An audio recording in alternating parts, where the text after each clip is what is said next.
Okay, good evening and welcome to the Tewksbury Conservation Commission of July 15, 2020. Again, this is a virtual meeting. We do have a quorum. First thing I want to do is the reorganization of the committee. Okay, do we have any nominations? Stefania, can we hold off on reorganize or we have to do it tonight? We typically do it at this time every year. So. Well, let me get the board members' feeling. Should we have 5 people since we only have 4 because apparently Mr. Roebuck is no longer with the organization? Any feelings on that, gentlemen?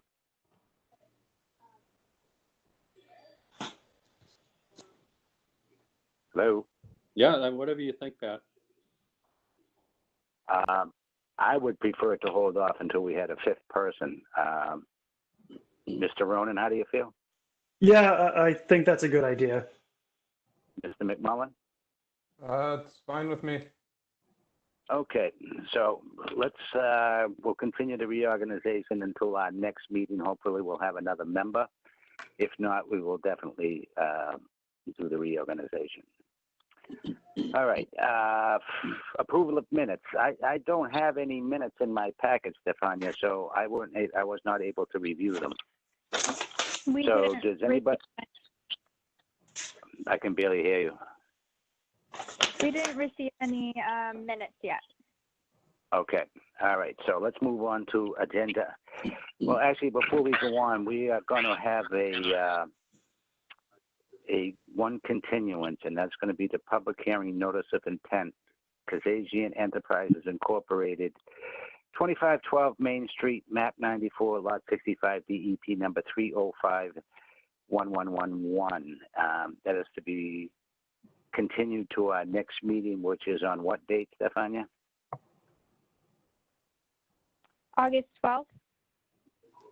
August 12th. Can I have a motion to continue item B So to August 12th?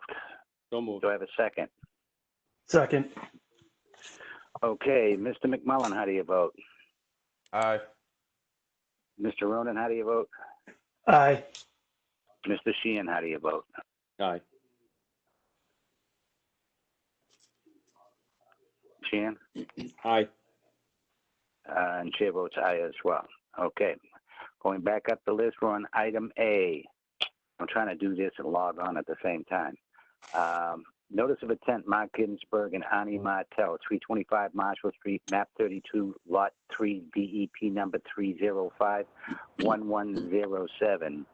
In regards to this public hearing, Mr. Ronan, will you be recusing yourself? I wasn't planning on recusing myself, but I wanted to state for the record that I filed a disclosure of appearance of conflict of interest form pursuant to this application, which has been filed with the Board of Selectmen. In the Board of Selectmen is currently meeting right now, so I don't know if they have approved that or not. I don't my know. under. I'm sorry. I don't have the okay that was done. So if he's not recusing himself, then we need to hold off on that for now. So he has to recuse himself for now. No, I mean, if he wants to vote on this, then we need to table this. Okay. So if you want to vote, are you going to recuse yourself or are you going to stay in? Okay, wait. Sorry, I just got the message right now. Hold on. Okay, they approved it, so we're all set. Okay, so we're all set, just in the nick of time. Cool. All right. So is there anybody here for, I get echoing in my ear now, for the notice of intent, Mark Ginsburg and Ani Martel for 325 Marshall Street? Yes, Mr. Chairman. Jim Hanley, Civil Design Consultant. Okay. Can I just interrupt for a second? Of course. If anyone is not muted, could you please mute your microphones? I'm getting a lot of feedback. I can't really hear. Okay. That's better. So, Mr. Chairman, we were last in front of you for a formal presentation back on May 13th, 2020. Do you think it makes sense to maybe give you the once over, just because it's been 60 days plus or minus since we originally presented this to you? I would do that, sir. Okay. So, this is for an OSRD subdivision located at 325 Marshall Street. The location of the site, and I'm going to share my screen here, if I can. Share application window. Share. Okay. You don't see my screen. You don't see my screen yet, right? No, we don't. All right. One second. You will.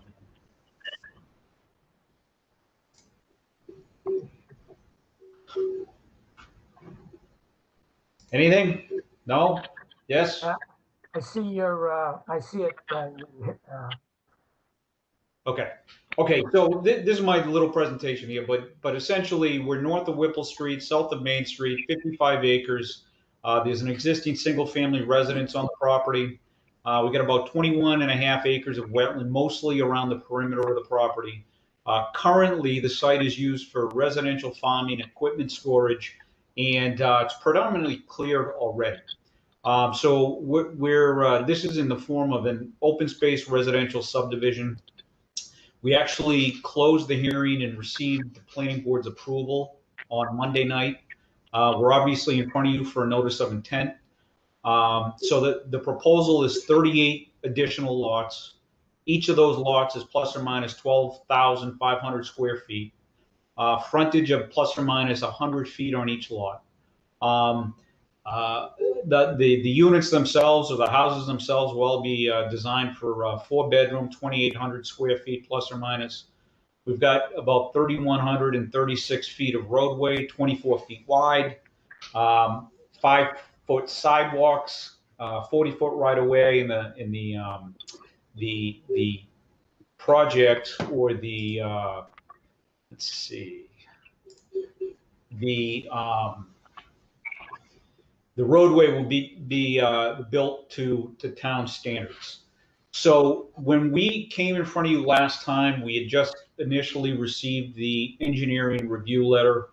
We had also got a letter from Stefania, and we had gotten a letter from your conservation consultant. So since that time, we put a little bit of work into trying to talk to everybody and try to address everybody's concern. We had a very fruitful video telemeeting the middle of June, give or take, to discuss a couple of issues. And essentially what everything kind of boiled down to here is that the stormwater systems moving forward need to be designed not only to meet your local regulations, DEP's regulations, and DPW standards, but there's a new permit that the town is obligated to get, which is through the EPA, and that dictates how they have to review new stormwater designs.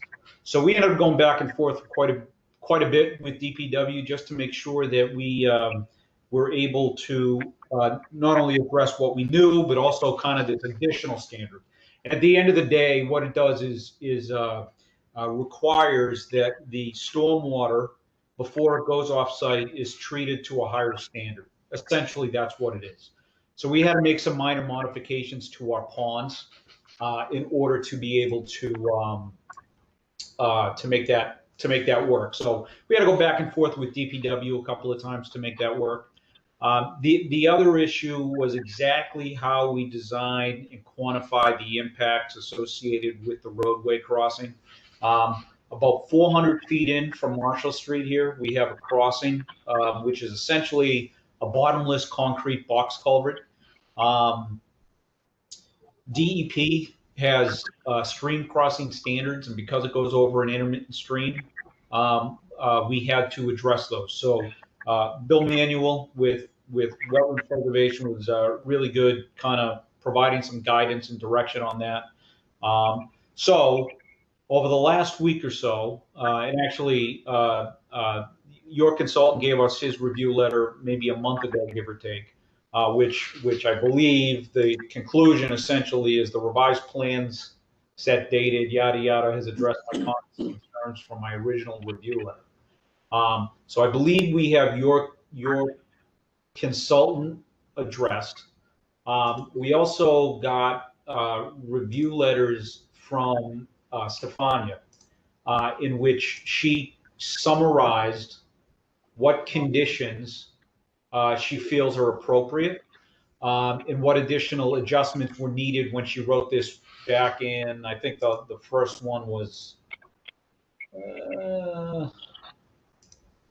I think it goes back to March 27th, right? So I believe, and I'm sure she'll correct me if I'm overstating it, but I believe we've addressed her concerns and her comments relative to standard conditions or her site-specific conditions, we take no exception with.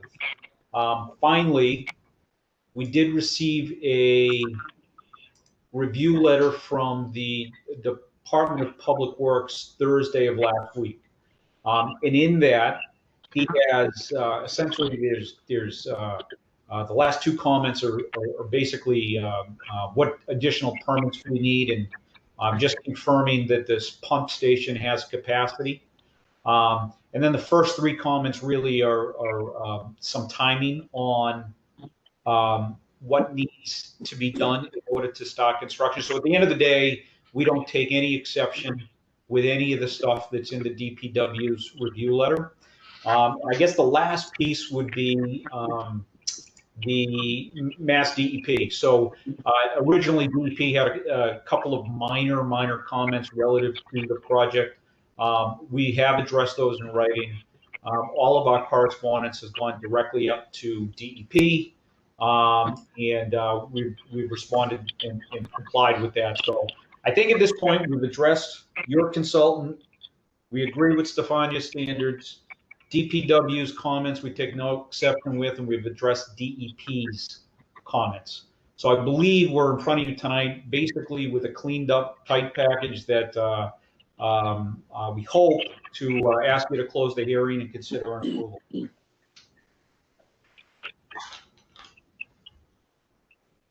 Just one other point, Mr. Chairman, Dick Cuco here.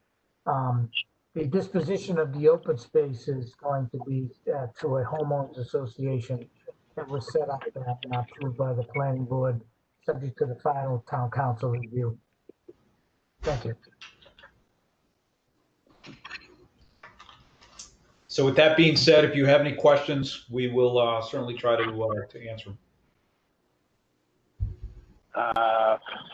Okay, board members, any questions? No, I have no questions, Mr. Chairman. No questions. I have a couple of questions. So at, where is it? Lot 2, 3, and 4, lots 23, 22, 21, and like a lot of the northern section of the properties, they're very close to the wetlands. They're I think most of them are kind of bordering the 100-foot buffer zone. What's going to be done to protect the wetlands? Like, are there going to be any barriers for those properties? So, like, just small debris doesn't end up in the wetlands from those properties. Yeah. So what we're proposing and what's been requested is that along the back end of every lot, we'll put a Bernstein marker, and that'll be 25 feet on center along the entire back of all of these lots around here. So that will at least give an indication as to where the limit of each individual lot is. And then the only other question I have is there's the access to the open space. From the center, there's 3 like alleyways, and then on the sides, there's a couple to the left of the image right now. There's 2 of them, I believe. Are there any markers for like, pointing out that that is the actual access point, so nobody's going through somebody's yard? Yeah, you know what? That's a good question. There are none right now. We don't have that proposed as part of this. It really is like a passive recreation type open space. So we don't have anything there right now. All right. But I can tell you this, that if you look at, let's see, you can see on some of the design plans here, those areas are specifically carved out to allow for access back to the ponds. So, there'll be a gravel drive that will extend from the roadway back to these ponds to allow them to be cleaned up. There'll also be pipes under the ground. So without putting formal markings on it, it's going to be pretty clear where these are. All right, thank you. No further questions from me. Okay. Let me see. I have a couple of questions. But before I ask the questions, Brian, can you send me another invite email for this meeting? Yep, I'll do that right now. All right, thanks. Now, they said that the stormwater is going to be taken care of by the homeowner association? Correct. So currently there's 5, I believe, stormwater ponds that basically are detention ponds, filtration ponds, or wet ponds. And all of those ponds will be taken care of, maintained in perpetuity by the homeowners association. Now, does that eliminate the fee that the town is going to charge the residents, or is that still in play? That does not eliminate the fee, Mr. Chairman. I could barely hear you. Yeah, no, that fee goes to everyone in town, regardless of whether you're a homeowners association, a condominium, a private resident, or a business. That fee is sent out to everyone, so they won't be exempt from that fee. Okay. Now, the next question is, and I might have missed it when you were doing your presentation, is the bridge. How do we make out with that? Did DEP respond? So, DEP provides initial comments on the design of the entire project, and they didn't have any comments on the specific design. But what we did do is we worked with your consultant, Stefania, and DPW to make sure that the bridge, as designed, complies with DEP standards. Okay. All right. I have no more questions. Stefan, you have any questions?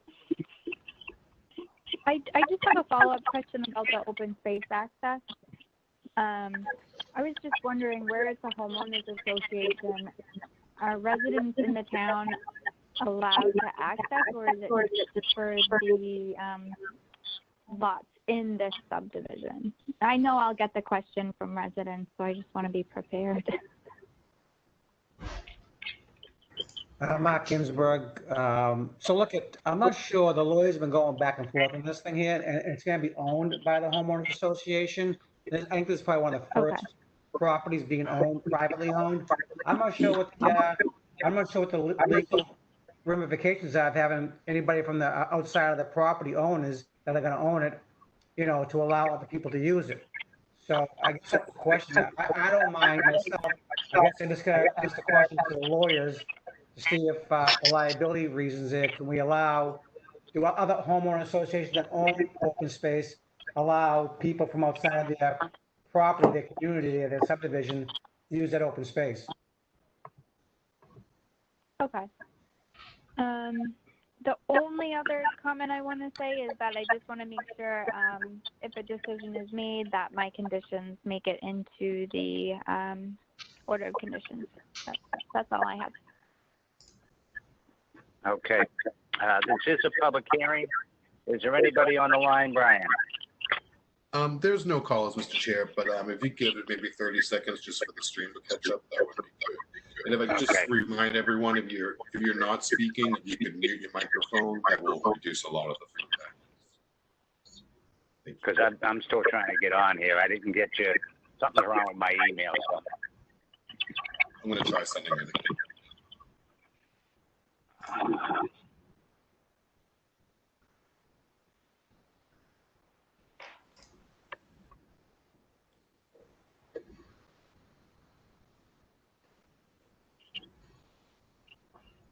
Okay, you let me know when we continue, Brian. I think you should be all set to continue. Okay. No callers, so board members, what is your pleasure?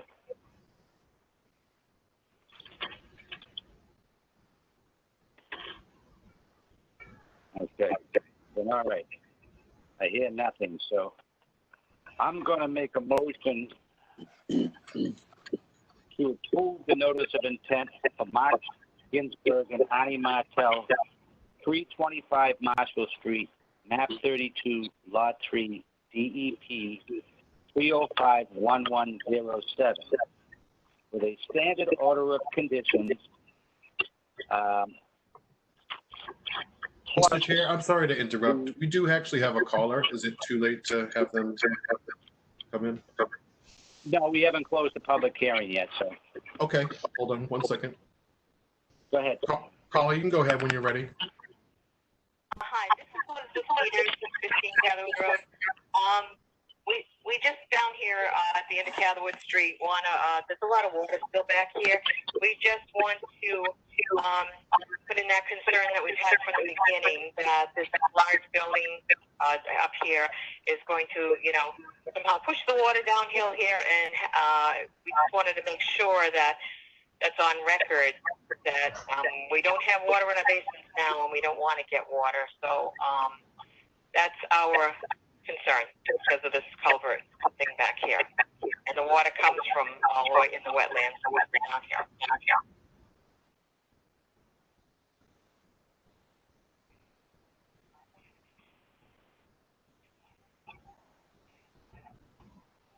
We had that done to us. Well, that's why I don't trust Dick. It's because of all that. Her and Karen, I did not. When Dick wasn't giving us full disclosure We got her about, name really is Sure Karen. that we're muting our microphone. no, but I didn't like the way that went down. How he was working with the other realtor to Could you repeat drive your the name price and up. your address? I didn't catch it. Exactly. That's why I don't really trust Dick. Something about him, there's something about him I don't trust. So that's just my gut.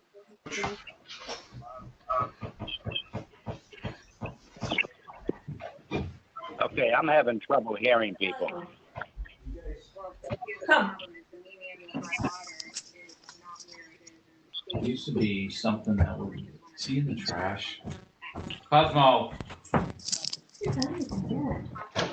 Okay, everyone, if you could, if you're not speaking, could you? All right, I'm going to end up stopping this because I can't hear anything.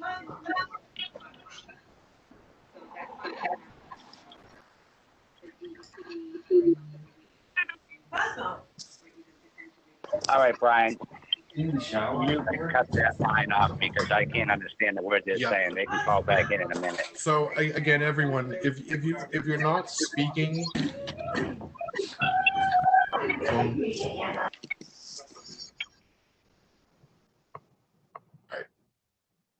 Okay, are we back? We are. Yep. Okay. Well, first thing, I didn't understand a word she said, but for the record, it's on the record about the building in the back. First, we have to entertain a motion to close the public hearing. Did we already do that? No, we haven't. Okay. I'll entertain a motion to close the public hearing. So moved. Have a second. Second. Roll call vote, Mr. McMullen, Aye. Mr. Ronan, Aye. Mr. Sheehan, Aye. chair votes aye as well. Okay, now getting back to the motion that I had started for motion to approve the notice of intent, Mark Ginsburg, out in Martel, 325 Marshall Street, map 32, lot 3, BEP number 305-1107. Can everybody hear me? Yes. Okay. I'll entertain that motion with the standard order of conditions, plus the extra conditions Stefania had in her letter from July, was it June 27th, Stefania? My two letters, so my letter from March 27th, 2020, and then my letter from July 10th, 2020. Okay, so why don't we do this, the standard order condition, and Stefania, can you read those off, and we're going to add it to the motion? I know there's a lot of them. Okay, but you want me to read all of the conditions? yes, I would do that, Okay. just for the record. Can you share your screen instead? I don't have it on my desktop, but Jim, don't you have it? Yeah, I got it. I can do it. Yep. Yeah, I think if we do that, then maybe leave it up for a little bit, and people could, and then we could reference the number and letters in the for each letter in the motion. Okay. I'm trying to find my copies. 7th. Share. Okay.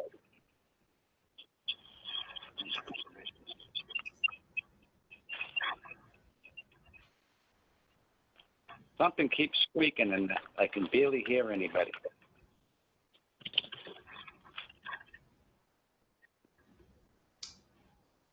Okay, here we go. I'll read them off, Stefania. I got them.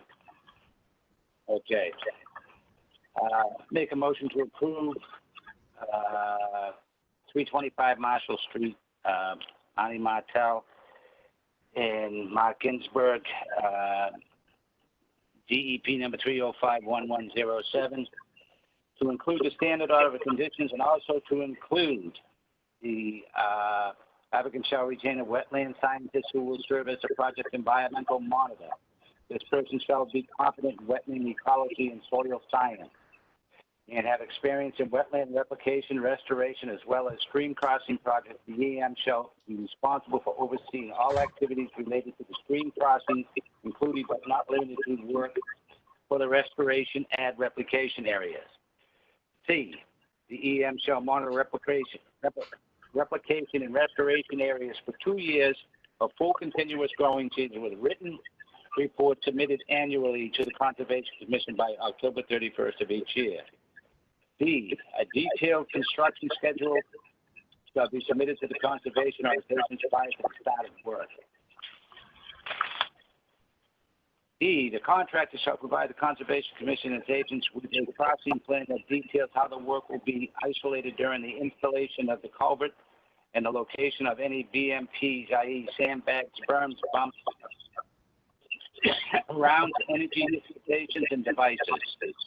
The contractor shall demonstrate that the dewatering pumps are adequate to keep the work site dry during the duration of the footing in the box culvert installation.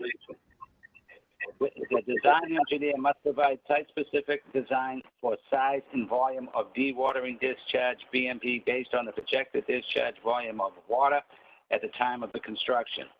A limited clearing shall be marked by survey and inspected by the agents both prior to clearing and during the tree clearing operations. The limit of erosion control shall be marked in the field by a survey and inspected by the agent after tree clearing and prior to any additional work proceeding.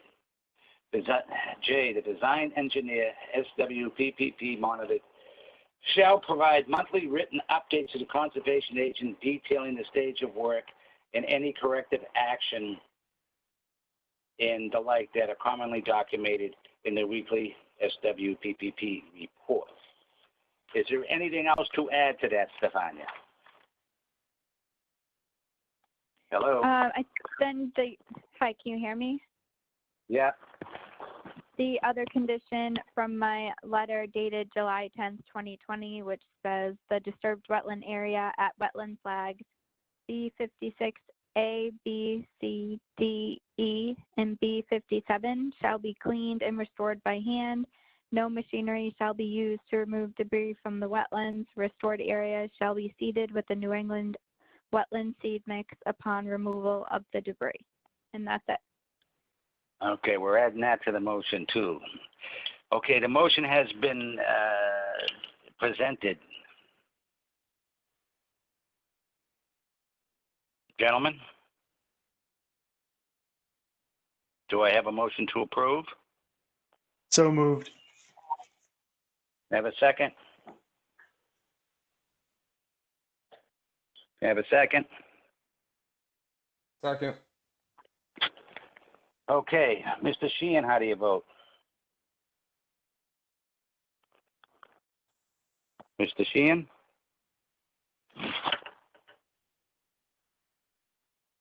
Okay, we'll come back to Mr. Sheehan. Mr. Ronan, how do you vote? Aye. Mr. McMullen, how do you vote? Aye. Chair votes aye. Mr. Sheehan, how do you vote? Aye. Okay, and chair votes aye as well. All right, thank you, gentlemen. Is anybody there? Thank you, Mr. Chairman. Thank you, board members. Okay. Thank you very much. Hey, Mr. Chairman, while we're in between meetings here, 2512 has been continued, which is your next public hearing. Do you think there is any opportunity to bump the Tewksbury Country Club up to fill that spot? I don't want to be unfair to the people that have been waiting. Understood. I had to ask. Good, nice try, though. Yeah. Yeah. Okay, next on the agenda is a public hearing notice of intent, Adam Goldberg, Safe Right Properties, 495 Woburn Street, Map 1, Lot 1, and 40 Discovery Way, Map 1, Lot 3, DEP number 3051112. Is there anybody here for that? Yes, this is Jeff Black with VHB. Okay. So yeah, I believe at the how the last meeting ended, we since the last meeting we got some draft conditions from Stefania, and I think this meeting we were intending to close and agree to those conditions if possible. We had incorporated some minor revisions, plan revisions relating to those comments, or aside from the standard conditions, there was the additional conditions based on the peer review, which included upsizing some of the wetland replication area plantings from 1 to 2 feet to 3 to 4 feet, which we have done. And there was another note that basically to have the wetland scientist who will be monitoring the replication area construction to have the final say on the finished grade of the wetland area itself to ensure that the hydrology is correct. So we will be submitting a hard copy of plans for the record, and we did submit a electronic copy just recently, which showed those conditions on the EV2 sheet. So yeah, I think our goal tonight was to, I guess, agree to those special conditions and finish this process out. Okay, Stefania, any questions? No, I was Okay. able to take a look at the plans quickly, and it looks like they addressed everything. Okay, board members, any issues? Oh, actually, one question that came up that I forgot to mention on the standard conditions list that you guys have. There's a condition in there, number 7 and number 8. Number 7 reads, "The stormwater detention basins shall be completely constructed and functional prior to the start of earth moving on other portions of the project." And so it goes on to talk about having the stormwater detention basin constructed prior to any earth moving.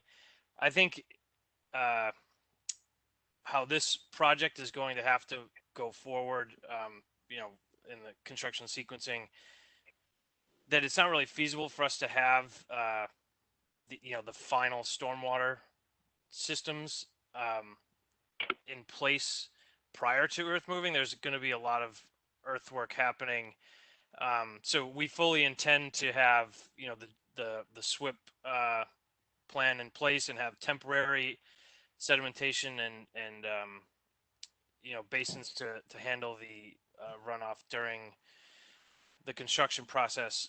But we were going back and forth and just wanted to, I guess,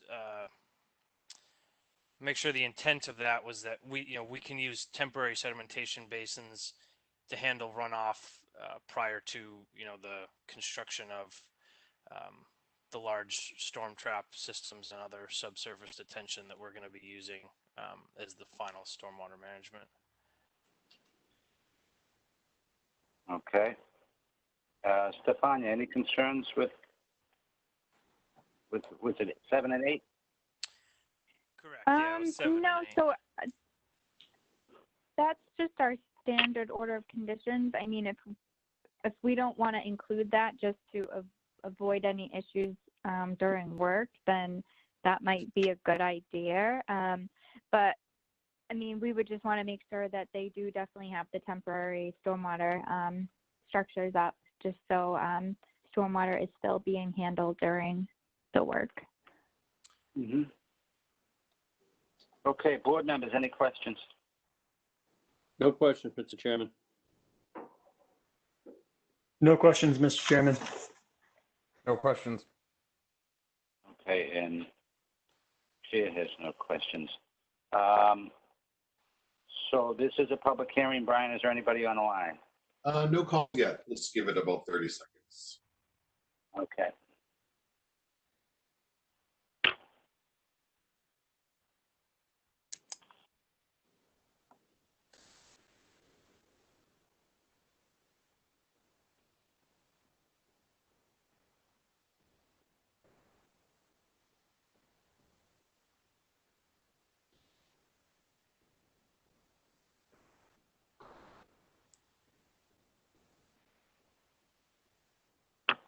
Mr. Chairman, there's still no callers. The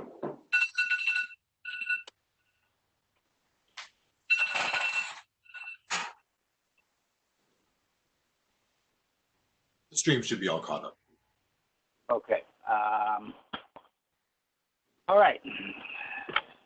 With that being said, I'll entertain a motion to close the public hearing. So moved. Second. Mr. Ronan, how do you vote? Aye. Mr. McMullen, how do you vote? Aye. Mr. Sheehan, how do you vote? Aye. Chair votes aye as well. Thank you very much. Okay, now we need a motion with the standard order of conditions. Okay, I'll entertain a motion for the standard order of condition eliminating 7 and 8. And also, in addition to the standard order of condition eliminating 7 and 8, the applicant shall retain a wetland scientist who will serve as the project's environmental monitor. This person shall be competent in wetland ecology, soil science, and have the experience with wetland replication restoration. The M shall be responsible for overseeing activities related to work for the wetland replication area. C, the wetland replication area should be constructed as as one of the first activities in the construction sequence shall be completed within 1 year of the start of the work. The wetland replication design shall incorporate plastic root barrier along the new existing wetland boundary to discourage or prevent pyragmite rhizomes from invading the newly created wetlands. E, due to the abundance of invasive plants within the impacted wetlands area, wetland soil shall not be salvaged from the impacted wetland areas to be used in the wetland replication area. Any subsoil or topsoil should be cleaned and imported from an off-site source. Item F, the EM must confirm the elevation and replication area at the subgrade for the proper hydrology prior to the placement of the topsoil in the replication area. The EM has the final call on the finished grade in the elevation in the replication area. G, the wetland replication area planting shall be 3 to 4 feet tall. The replication area shall also incorporate the use of wetland seed mix to benefit the revegetation process and eliminate plant competition around the newly planted shrubs. Seasonal cutback of herbaceous growth from the ground and planted shrubs is recommended. This is the activity shall be done in the presence of the EM and only if deemed necessary by the EM. H, monitoring will be required in accordance to the monitoring schedule outlined in Note 10 on sheet EB2 on the final approved plans. This note states the replacement area will be monitored for 3 full growing seasons after planting. The area will be inspected once a year to assess whether the area has achieved 75% cover by indigenous wetland species. Excuse me. Consideration will be given to other native wetland plant species that become established in the replacement. I, 2 sets of erosion control shall be used during the duration of the work in a silt fence in conjunction with a 12-inch diameter straw wattle. J, a detailed construction schedule and plan shall be submitted to the Conservation Commission or its agents prior to the start of work. This shall include the project phasing, details on temporary erosion control, measures being used in the interior of the site control and site runoff, and other site stabilization strategies being used. Okay. The SWPPP inspector shall provide a copy of the SWPPP inspection reports to the conservation on a bi-weekly basis until such time as the exposed areas on the site are minimized by the building construction, parking areas, and the like. Can I have a motion to that effect? So moved. Can I have a second? Second.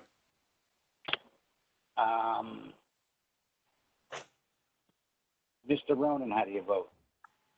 Aye. Mr. Sheehan, how do you vote? Aye.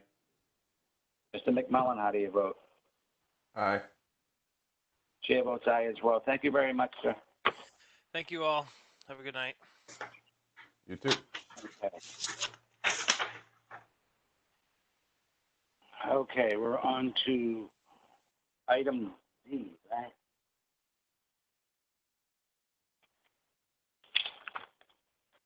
Item D, request for non-substantial change to order of condition. Etta A. Bragna, 110 Fox Run Drive, map 21, lot 7, lot 97, DEP number 3051084. Is there anyone here for that? Yes. Yes. Okay, can you state your name for the record, please? Edina Braga, And your address. 110 Fox Run Drive. Okay, floor is yours. Well, we were trying to build a gazebo in the backyard. Last year we have an in-ground pool built in, and we're under the impression that since the yard is already fenced, and the fence, in order for us to, part of the condition to build the pool was that we lose part of the yard to make sure that we don't disturb the wetland. So we fenced the yard. We lost substantial amount of land for that, but it's okay. We had a pool, we're happy. So I was under the impression that I could build the gazebo because it's inside the fence. And built on stuff. That was already approved by the committee. And so I started, and we hired an electrician because we wanted to put a fan. And he went to get the permit, and then we discovered that we couldn't do it without going back and apply for to change A building permit. for building permit. And I'm sorry, I apologize, but I thought we could start because my understanding was that it was already inside the fence that was already approved by the committee. So we stopped and we're waiting to see if we get the approval to continue. Oh, and just so you know, it's gonna be an open gazebo. Stefania was here and she saw what was done. And it's built on sonotube, so it's not something that it's gonna prevent the water to go through and everything. This is just a summer thing. Okay. All right. So where is the gazebo going? I'm looking at the at the plans, and I see proposed pool patio. I mean, proposed patio. Is that where the gazebo's going? Yes, yes. Uh-huh. Right. Like 5-6 feet from the pool edge. Okay. And how big is this gazebo? 13 by 14, approximately. I think that, Stefania, do you They have have the plan, yeah. the plan? The exact plan's in there. It's approximately 13 by 14, I believe it is. I don't have the gazebo plans. I provided the plans that you used the last year for the pool. So the gazebo is going kind of right behind the pool on the proposed patio area. And the proposed paver patio to the left of the pool, that big chunk of patio, they did not do that. So I want to add that too. So Yeah, the whole other area is just grass. they got rid of that in the plan. Okay, so the gazebo is going in between the spa and the end of the pool. I mean, the left-hand side, the right-hand side, correct? Correct, yeah, it's to the side of the pool. Okay. Also, behind the gazebo, there's still a grass area before the fence. So it's not like we're building right against the fence and not leaving any room for the grass, so. Okay, now, is that shed still there? Excuse me, sorry. Yes. Is the shed still Shed. there? Yes, the shed is far from the gazebo. But it look, according to his plan, the shed is in the wetland. Well, it can't, I don't think so. That is the because- no sorry, the line you're looking at, Pat, that's the no disturb zone. The wetland is in back of the property, off property. Okay, yeah, but the shed is still in the no disturb zone. How big is the shed? 12 by 14, I believe. It's been there for 20 years, since before we, All right, just so for your information, it's not supposed to be in that area. I would suggest that you move it, but I'm not going to press it. Board members, any questions? No, I can see it's an honest mistake being made, so. Okay. Mr. Ronan, any questions? No, I agree. No questions from me. No questions, Mr. Chairman. Mr. McNutt? What's that? No questions. Okay. All right, so this is not a public hearing, so I'd like to make a motion, I'll entertain a motion, request for a non-substantial change for Edna A. Braga, 110 Fox Run Drive, Map 21, Lot 97, DEP number 3051084. Can I have a motion to that effect? So moved. Can I have a second? Second. Mr. Ronan, how do you vote? Aye. Mr. McMullen, how do you vote? Aye.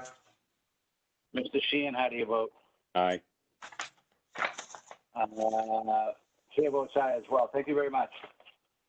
Thank you. Great, thank you. Thanks again, Thank Stefania. you. Thanks, Stefania.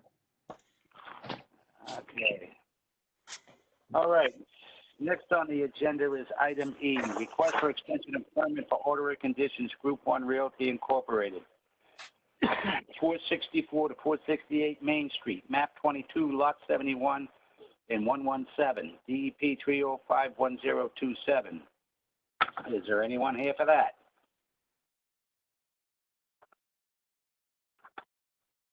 Apparently no one. Stefania? This is just a request for a 3-year extension. So the original permit is set to expire August 25th. So they're looking to extend it to August 25th, 2023. Okay, and board members, any questions? No, I'm fine. No questions, Mr. Chairman. No questions. Okay, so I'll entertain a motion for the request of an extension for Group 1 Realty Incorporated, 464, 468 Main Street, map 22, lot 71 and 117, DEP 3051027, to August 25th, 2023. Can I have a motion to that effect? So moved. Have a second. Second. Mr. Ronan, how do you vote? Aye. Mr. McMullen, how do you vote? Aye. Mr. Sheehan, how do you vote? Aye. Chair votes aye as well. And done. Okay. All right. Next on the agenda, item F, request for certificate of compliance. Joseph Roca, 44 Lighton Lane, map 79, lot 44, DEP number 3051083. Is there anyone here for that? Good evening, Mr. Chairman. Dick Yuko here representing the applicant Joseph Roca. Let's see if I can share my screen. Okay, this is property at 44 Layton Lane. There was an order of conditions issued for the property. The additions have been constructed, and the area has been restabilized. I believe Stefania has gone out there and taken a look at it. I haven't heard back if there was any issues, so we're respectfully requesting the commission issue a certificate of compliance for this project. Thank you. Okay, Stefania, any issues? Nope, I went out there and everything looks good. I think that the erosion control can come out at this point. Okay, board members. No, I'm good. Stefania, okay? I'm good. No questions either. No questions, Mr. Chairman. All right, now I entertain a motion to approve the certificate of compliance for Joseph Rocha, 44 Lighton Lane, map 79, lot 44, DEP number 3051083. Can I have a motion to that effect? So moved. Have a second. Second. Mr. Ronan, how do you vote? Aye. Mr. McMullen, how do you vote? Aye. Mr. Sheehan, how do you vote? Aye. Chair votes aye as well. That one's done. Thank you. All right, now we're on to item G. Thank you, Mr. Chairman, board members. Thank you. Okay, item G is request for non-substantial change, TEC, on behalf of Strongwater Farm, 500 Livingston Street, map 74, lot 2, DEP number 3051039. Is there anybody here for that? Yes, David Nader with TEC, and I believe Dave Ward from Stormwater, and Josh and I are from Okay. Gentlemen. I'm going to share my screen. Got a presentation for you. All right, so once again, my name is David Nader of TEC, representing Strongwater Farms. We are requesting a non-substantial change to the approved site plans. So just going to bring you through some photos of what's out there currently. So the arena shell is fully constructed. Some of the exterior building improvements are nearing completion. The parking areas are brought to rough grade. The paths around the building as well brought to rough grade, and all the utilities are basically in place. They're doing the fit out of the interior as well. So essentially what we are requesting for the non-substantial change to the site plans are pretty minor modifications. There was an increased parking demand from the original estimate. So we ended up adding 6 spaces to the bottom of the parking lot. We modified the parking lot basic layout to allow access to the interior riding arena. We changed the stormwater BMP from infiltration to a living garden to increase the TSS removal that we're able to achieve through there. And we also increased the size of the French drain around the building as well to increase, or I should say, to improve infiltration. All of these are outside of the 100-foot buffer zone. Tewksbury Engineering has performed a review and didn't have any comments, and they just open it up to questions at this point.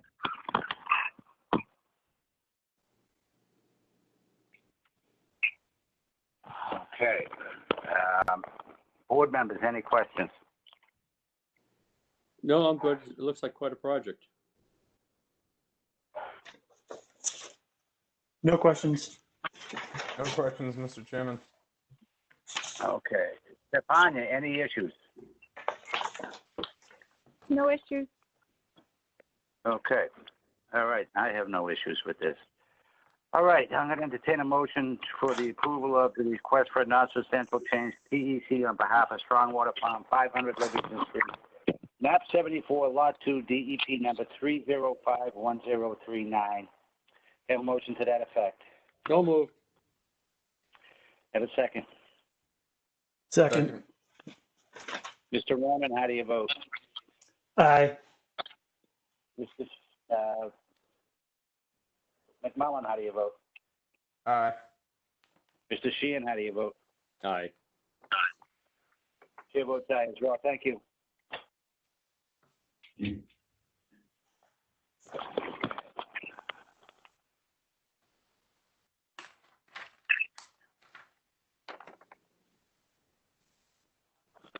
All right, next one. Let's see what it is. All right. Item H, request certificate of compliance, New England Power Company, DBA National Grid, care of Andrew Cole, Power Company Road, map 49, lot 34, DEP number 305-987. Okay, is there anyone here for that? Hello, this is Tim Sullivan with VHB. Okay, floor is yours. Good evening. We're here for a certificate of compliance on behalf of New England Power Company, doing business as National Grid. This is for the expansion of the Tewksbury number 22A substation project. So folks who are familiar with the substations on Power Company Road, 22A is the one. If you head to the end of Power Company Road, 22 is in front of you. You take a right down the extension after the railroad tracks, and that's the number 22A substation. The project was approved in 2015. Construction began in 2016 and was completed in 2015 begun in 2016, completed in 2017, and we, as part of the project, there was about 4,500 square feet of wetlands fill. And one of the requirements from both from the order of conditions was mitigation area, which had a 3-year monitoring requirement. The third and final year was last year. So submitted with the request for certificate of compliance is the final 2019 monitoring report on the wetland mitigation area, which documents the construction of the mitigation area as well as compliance with the conditions. Also submitted with the application is an as-built plan and a letter from a registered professional engineer that the project was constructed in compliance with the order. We had a site visit this morning with Stefania and reviewed the mitigation area and the project. And I don't know if she has any follow-up questions from our meeting, but I believe we addressed anything in the field, and I'm happy to answer any questions. Okay. Stefania, any issues? No issues. I went out there today, like you said, and the replication area looks good, so I don't have any concerns. Okay. Mr. Board members, any questions? No, I'm fine. No questions. No questions. All right, I have no questions either. Okay. Entertain a motion for request for a certificate of compliance, New England Power Company, DBA National Grid, care of Andrew Cole, Power Company Road, map 49, lot 34, DEP number 305987. Have a motion to that effect. So moved. Have a second. Second.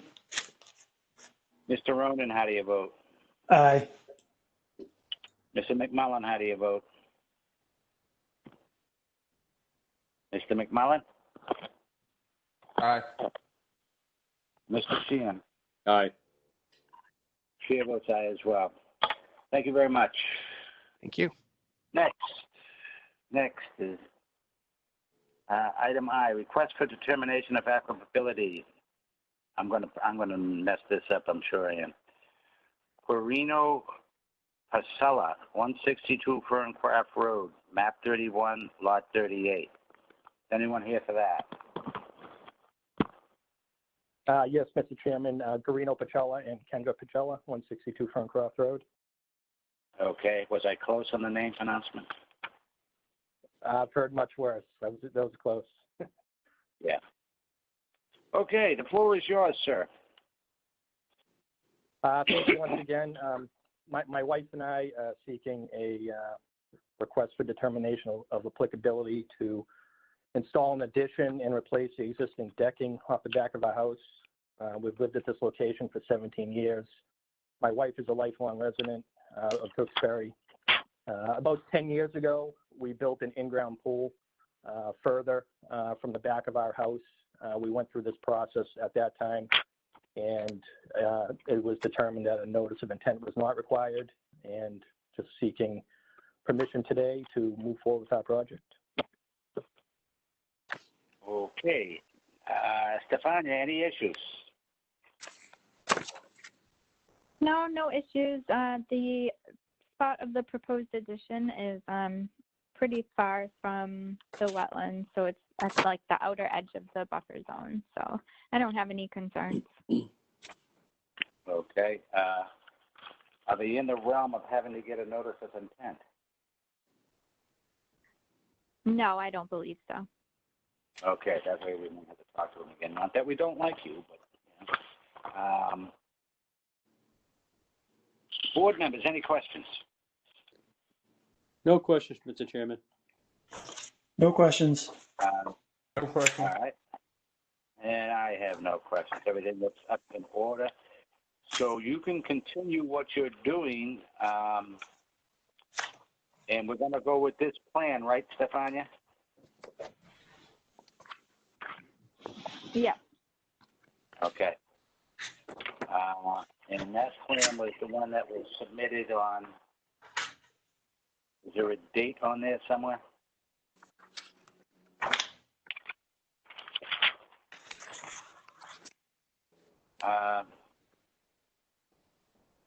So we really don't have to take a motion on this at all, do we? Yeah, so we're looking for a determination, so negative or positive. Okay. So I'm going to entertain a motion for a negative determination for Uana Parcella, 162 Ferncroft Road, map 31, lot 38. Can I have a motion to that effect? 1 second, this is a public hearing. So we have to open the public hearing. Are you sure it's a public hearing? Yes, it's a request for determination. It's a public hearing. Okay, well, we'll open it up to the public. Anybody from the public have anything to say? We have no calls, Mr. Chairman. Okay.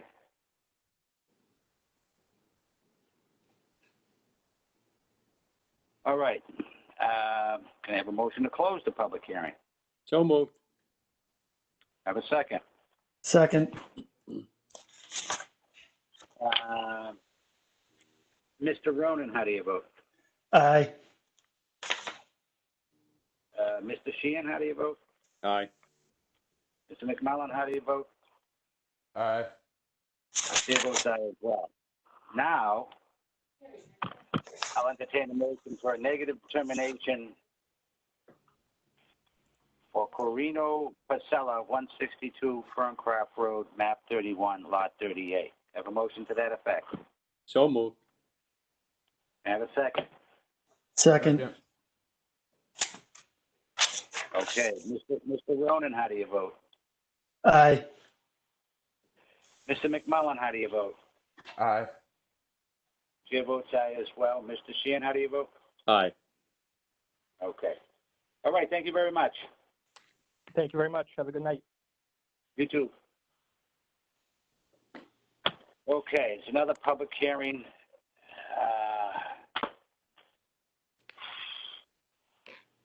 Request for determination of applicability, Boston Gas, 50 Chapman Road,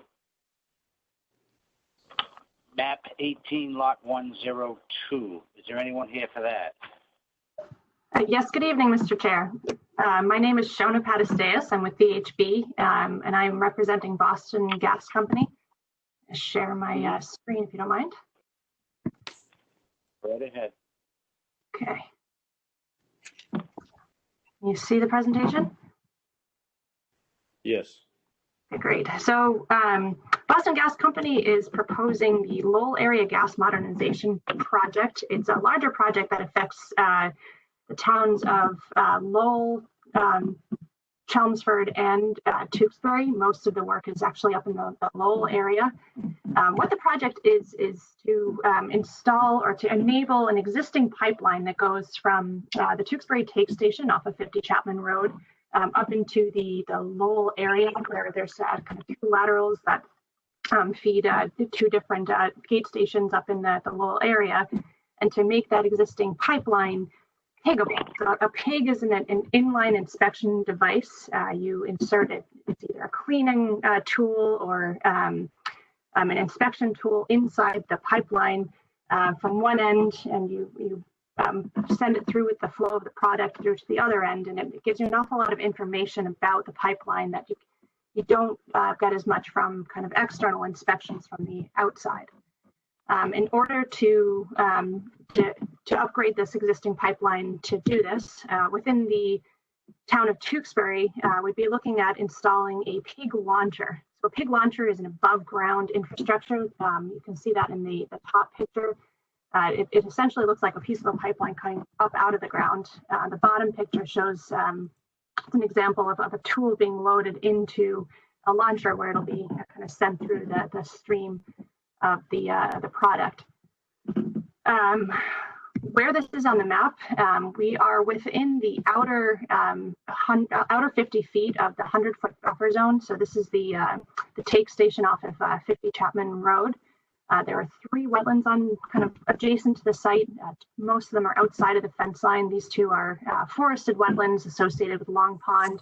And then there's a kind of a scrub shrub PEM wetland on the property. Work is going to take place within the kind of the yard of the existing station. It's mostly a gravel or a paved yard. Work really cuts kind of the edge of the buffer zone in this area. There will be some below ground excavation to connect the new proposed infrastructure to the existing pipeline, but the finished kind of grade would be very similar to kind of what's there already. You'd restore the excavation, and you'd have that infrastructure that was shown in the previous picture. Kind of erosion controls would be used throughout construction along kind of the perimeters of this the work area. Trucks will and crews will enter right from the driveway and get into the site. So the perimeter controls would kind of go around the outside and protect kind of those down gradient wetlands. Because we're looking at substantially restore the grade, the paved and gravel area to existing conditions, and it's on that outer extent of the 100-foot buffer zone. We're respectfully requesting that the commission issue a negative determination number 3, which recognizes that the work is within a buffer zone, but that it will not alter a resource area. I'm happy to take any questions. All right, board members, any questions? No questions. I have no questions. No questions. Any issues? No issues. I just was wondering, so to install something like this, how deep do you have to excavate? The existing pipeline is typically about 3 to 5 feet below grade. So I would imagine you're looking in that kind of that 6 feet or so to connect into the existing pipeline. And any dewatering anticipated, or no? Dewatering, we do have kind of those surrounding wetlands. So if there is a case where dewatering is required, we would be dewatering in accordance with National Grid's internal environmental guidance document, which was included with the filing. Typically, that includes there's a pump within the excavation. It pumps to either a filter bag or filter material or a kind of a hay bale corral in upland areas. It allows kind of that water to settle out and filter through in an upland area. We do have some upland areas on site which are outside of that 100-foot. So if dewatering is necessary, it would be kind of in these areas outside of that 100-foot, where the water would infiltrate naturally, kind of towards some of these wetland areas. Okay, that's all I had.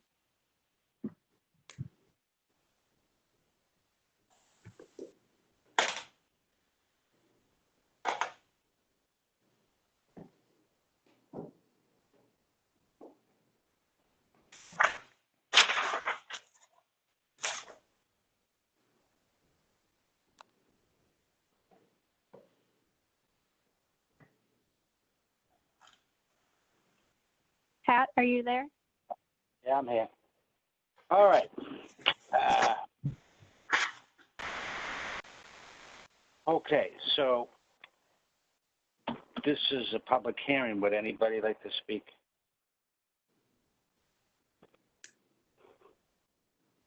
Mr. Chairman, we have no calls yet, but I would give it Okay. about 30 seconds to catch up.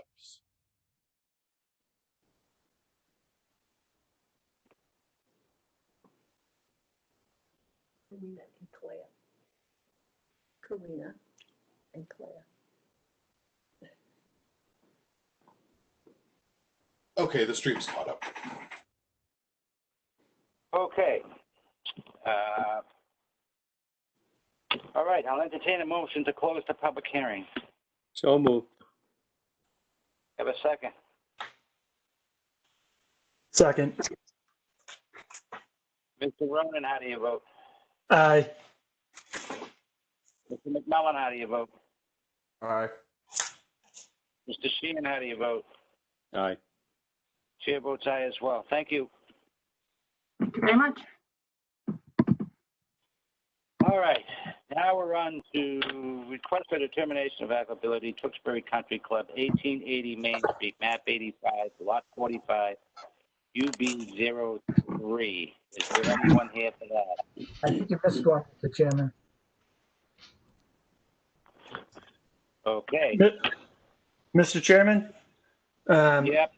I have to also disclose that I filed a disclosure of appearance of conflict of interest form pursuant to this application, and it's been reviewed and approved by the Board of Selectmen. Okay. All right, Mr. Kugel, go ahead.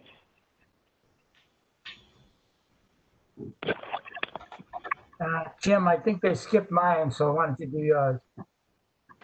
Oh, okay. Okay, I guess I'm up. So, Mr. Chairman, Jim Hanley, Civil Design Consultant. I am going to share my screen here, kind of walk you through the proposal. All right.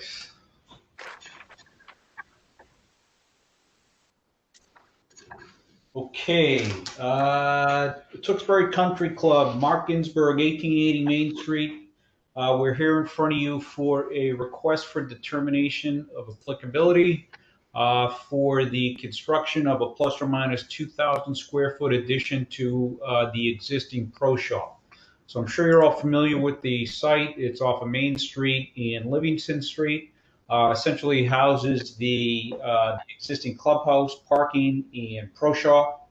And just to kind of zoom in here a little bit, this is the existing conditions that we have out there today with the pro shop in this general location here, the existing parking area. We have wetlands way off to the top right-hand side of the plan here. Now, we put together this exhibit when we filed the application and coordinated with Stefania. Essentially, we have a existing wetland that is off of the property that we have located through an existing record plan that was recorded at the Registry of Deeds. So there's not actually any wetlands on our property. It's actually off the site. And you can see that to the face of the building, we have 99 feet. So we're kind of like right there with the 100-foot buffer. So plus or minus a foot, give or take, of the new addition will be inside the 100-foot buffer. In addition to that, we have some minor tree clearing and brush clearing. We have to adjust the pavement over here just to make sure we have positive drainage around the building after we've made the additions. There certainly shouldn't be any impacts inside 90 feet, without a doubt. So what we've done is we've gone to the planning board. We've gotten their blessing through a site plan review process. This came up as Stefania was reviewing the application, I believe, for the building permit. I believe that's how this came up, and asked if we'd consider coming in for this, and certainly we would. So that's really it in a nutshell. It's very straightforward. Again, all improvements will be outside of 90 feet beyond the limit of the resource area. We're really in the last 10 feet, give or take, of that buffer zone, and hoping you'll consider a negative determination. And if you have any comments, I'll try to address them. Stefania, any issues? Stefania? No, I don't have any issues. The work is, 90 feet away from the wetlands, so just make sure an erosion control is used if necessary. It might be far enough away, but use your best judgment, of course. Of course. Okay. Board members. No, I have no questions. 2 feet away, it doesn't concern me. No questions. No questions. This is a public hearing. Would anybody like to talk on the matter? No calls yet, Mr. Chairman. I can let you know when the street catches up. Okay.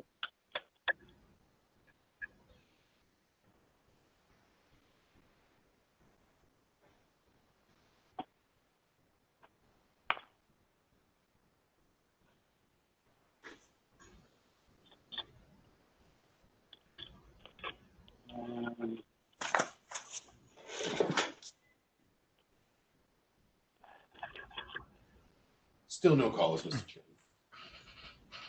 Okay, and I have no questions.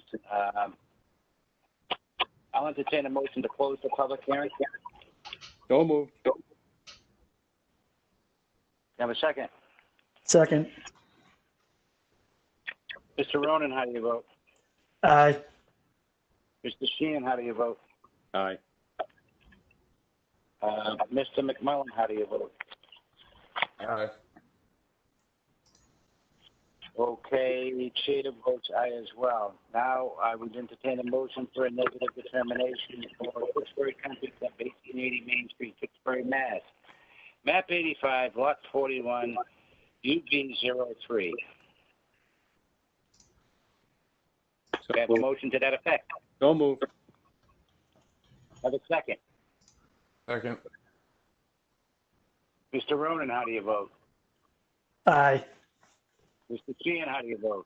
Aye. Mr. McMullen, how do you vote? Aye. Chair votes aye as well. Thank you very much, gentlemen. Thank you very much. Okay, unfortunately, I missed somebody because it was paper clipped together. I'm here, Mr. Chairman.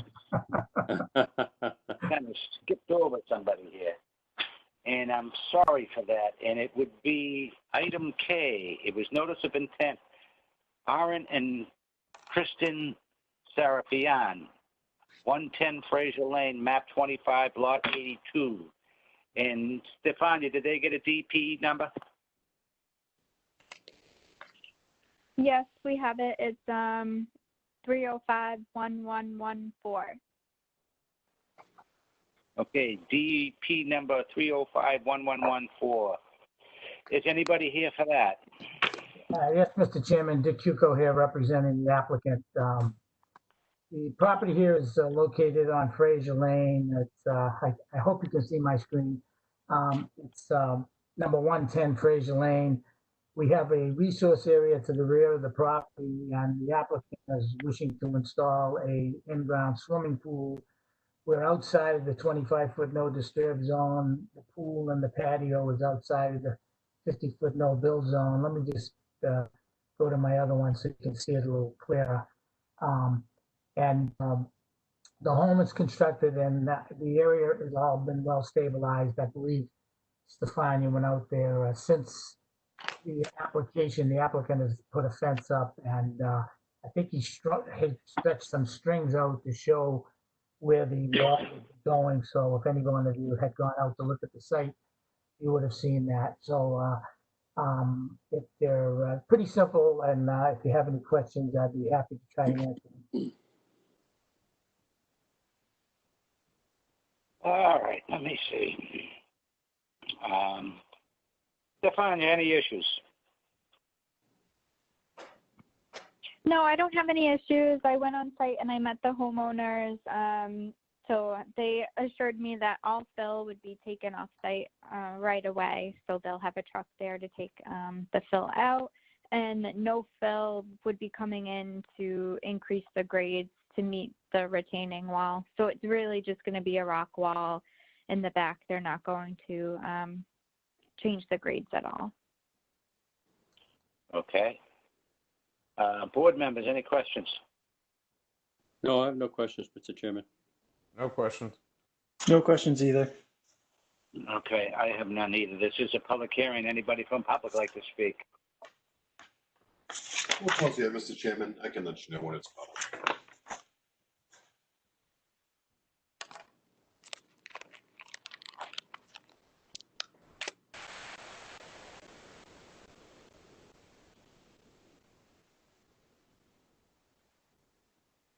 Okay. Are we good to go? Still no callers. Okay. I think we'll be good to go. All right. I'm going to entertain a motion to close the public hearing. So moved. Have a second. Second. All right. Mr. Ronan, how do you vote? Aye. Mr. McMullen, how do you vote? Aye. Mr. Sheehan, how do you vote? Aye. Chair votes aye as well. It's unanimous. Okay, now for the notice of intent, I'll entertain a motion to approve the notice of intent.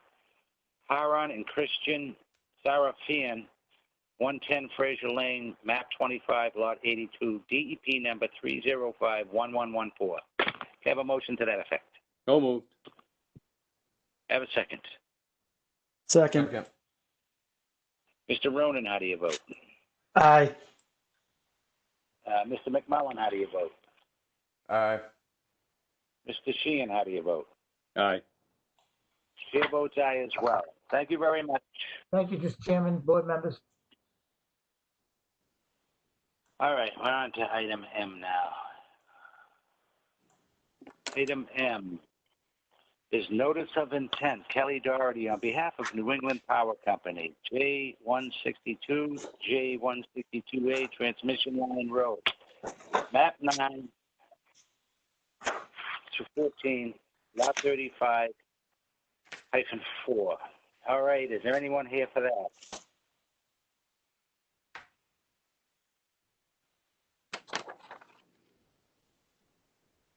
No one here?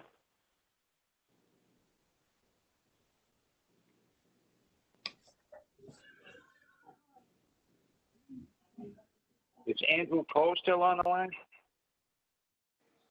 I believe this is Allison Milliman. Doesn't look they're on mute. Right?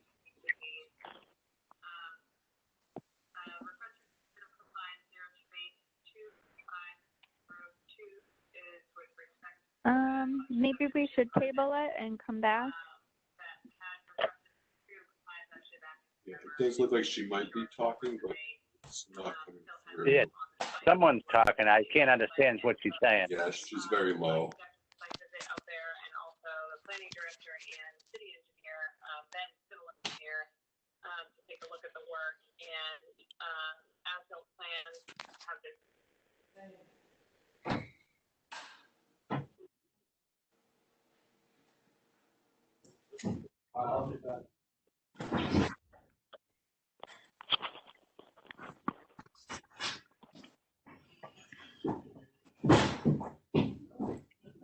Is Kelly Doherty there?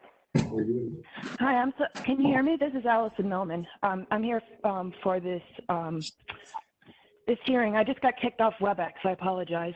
I'm having connectivity issues all of a sudden. But I can speak to the project over the phone if that's acceptable. That's fine.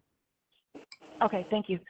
So the purpose of this project, it's the J162, J162A soil borings project proposed by New England Power. The work is located on an existing transmission line right-of-way. I've been before your commission before to discuss soil borings for other transmission line projects. This is very similar in nature. There are 2 soil borings proposed within bordering vegetated wetlands at 2 locations. One location is off of French Street and the other is off of Power Company Road. Each soil boring, for a total of 2 borings, will result in 2 temporary square feet of impacts to wetlands. Access to these 2 locations will be achieved using the temporary construction mats, which are a BMP that they'll be placing down to allow access to the wetland locations to complete the borings. I provided the total square footage of temporary matting that's proposed for the project. It is approximately 3,000 square feet, and all the matting will be removed and the areas will be restored back to pre-existing conditions once the soil borings have been completed. In the package, I did provide the USGS map and also NOI overview map showing the locations of the bordering vegetated wetlands associated with the project and where the matting will be placed for access to both of these locations. Okay, Stefan, any issues? No issues. I was just wondering, so I know you definitely had someone out there to monitor the vegetation, come back after matting is removed. Could you just maybe have it a condition that you send pictures of that restoration once work is done? Yes, please add that as a special condition to the order. Okay.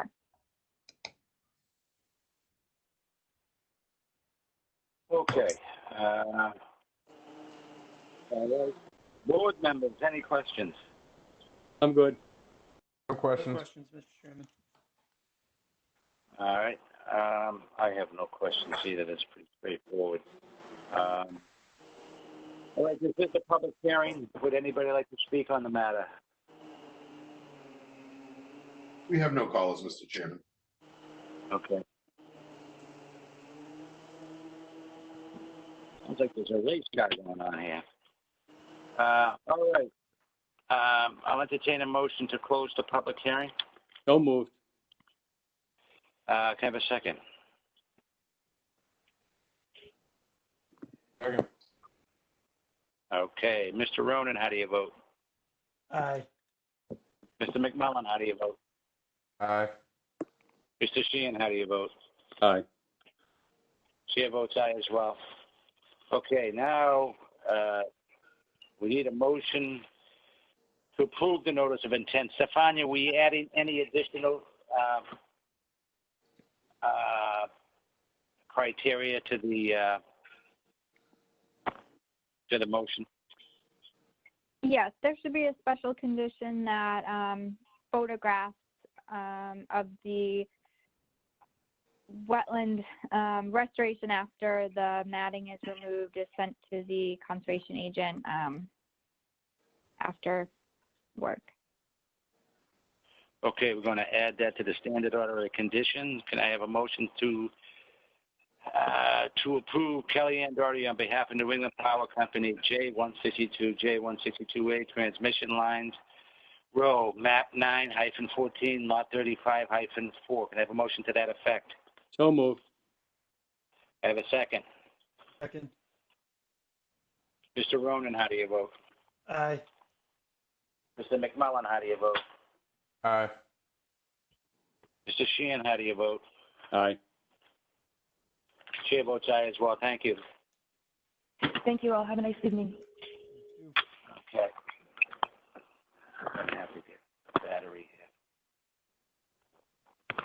My phone's starting to die on me. I don't have my charger. All right.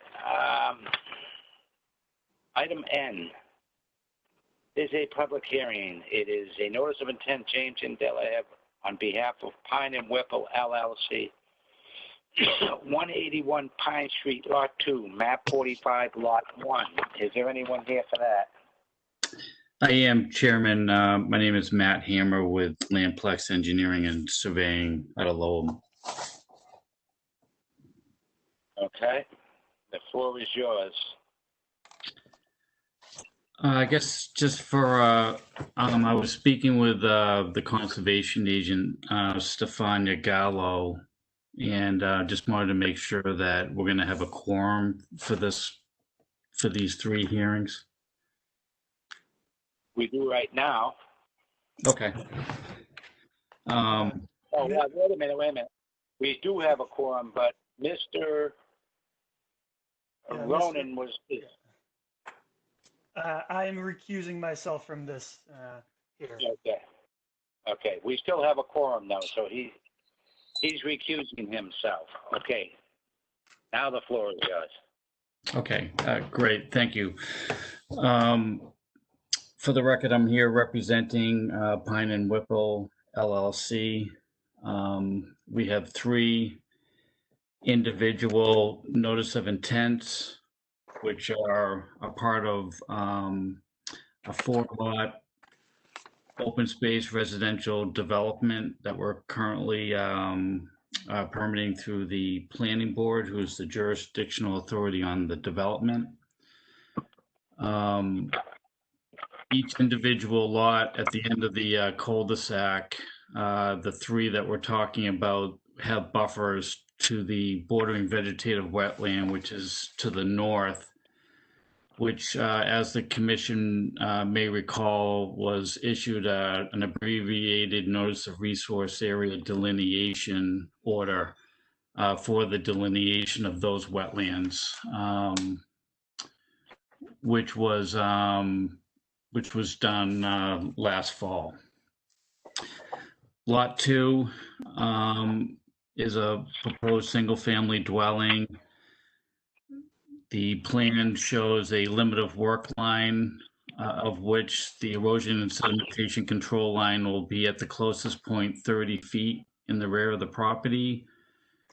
And the dwelling is up more towards the roadway, and there's some minor grading in the rear of the property.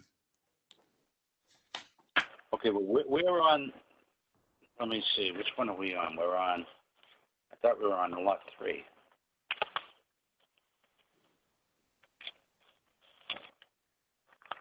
Okay, it is lot 2. All right. Continue. So so that's essentially it. The dwelling itself is approximately 115 lineal feet from the closest wetland flag.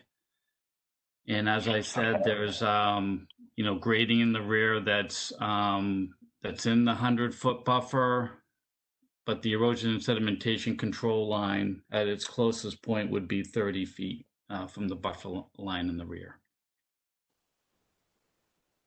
Okay. And I can put it to the board for any questions related to that.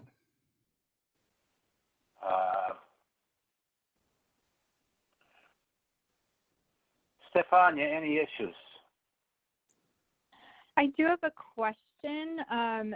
So I was just wondering where the limit of work is. Is the limit of work going to be the erosion control line, like the limit of clearing, or is it where the tree line is shown on the plans?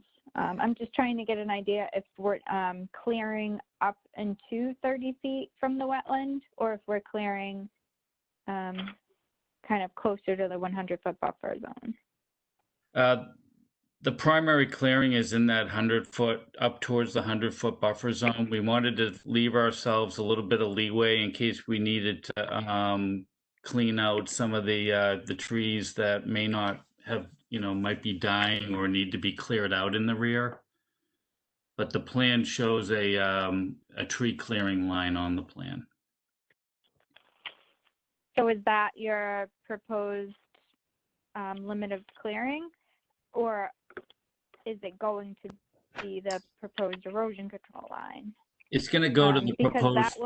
that will make a difference when I'm out there on site. So if it's the tree line that's on this plan, then that's what I'm going to look at when I go out there. It is the tree line that's on this plan. Okay.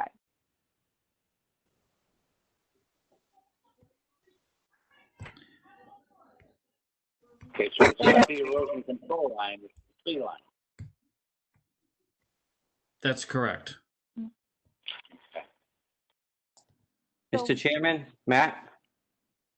Yeah. Matt, on this lot, it's the erosion control line.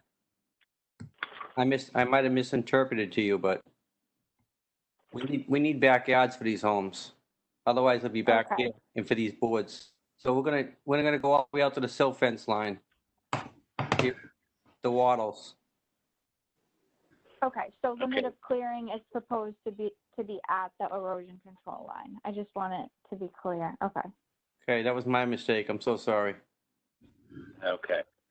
Okay, because I was getting confused on it. Not that it's hard to confuse me. Yeah, I'm sorry. I told Matt that, but I made a mistake. Clarify it now. All right, board members, any questions? I'm good, Mr. Chairman. No questions.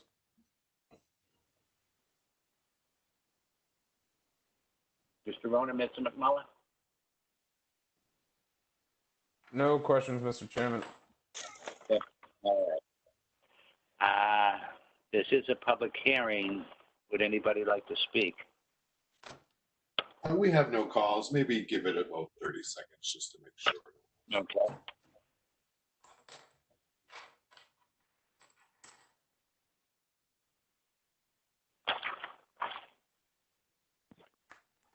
I have another question. I don't know if you heard back from DEP with a DEP number. I didn't see any. Yeah, so when I checked at the end of the day today, they hadn't processed the DEP number yet.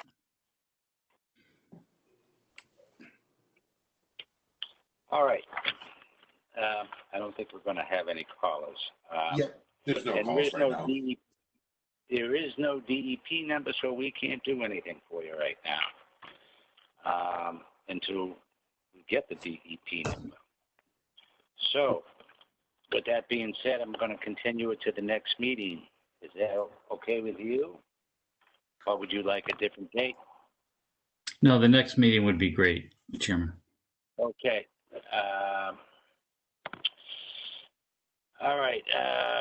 I'll entertain a motion to continue. Notice of intent, James Andela, on behalf of Pine and Whipple LLC, 181 Pine Street, Lot 2, Map 45, Lot 1. I have a motion to that effect to continue it to June, what is it? Stefan, you want the next meeting? August 12th. To August 12th. Can I have a motion to that effect?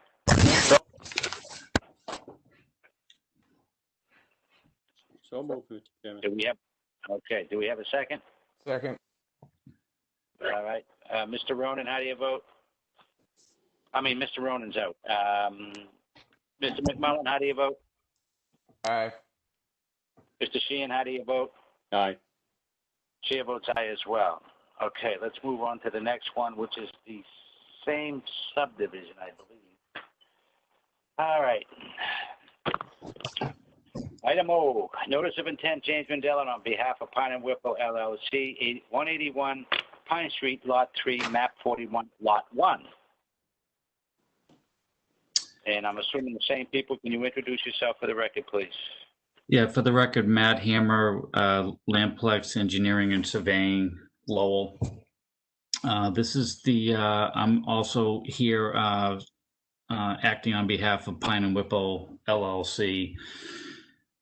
This is the next lot over, adjacent to the last lot that we just discussed. In this particular case, the closest corner of the building is going to be 90 feet from the closest wetland flag, which would be wetland flag 41A. The erosion and sedimentation control in the rear will be at its closest point, 30 feet off the wetland line. And it's similar grading and clearing for a single-family dwelling. Okay. Stefania, any questions or any issues? I just had the same question. So limit of clearing is going to be the proposed erosion control line? That's correct.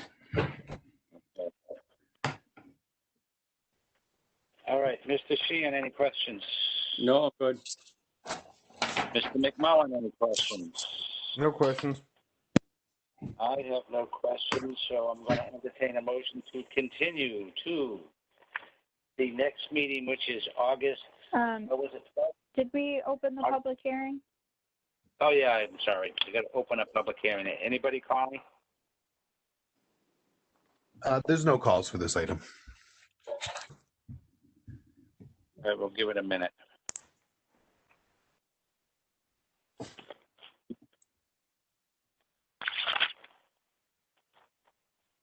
And Stefania, our next meeting is the 12th, right?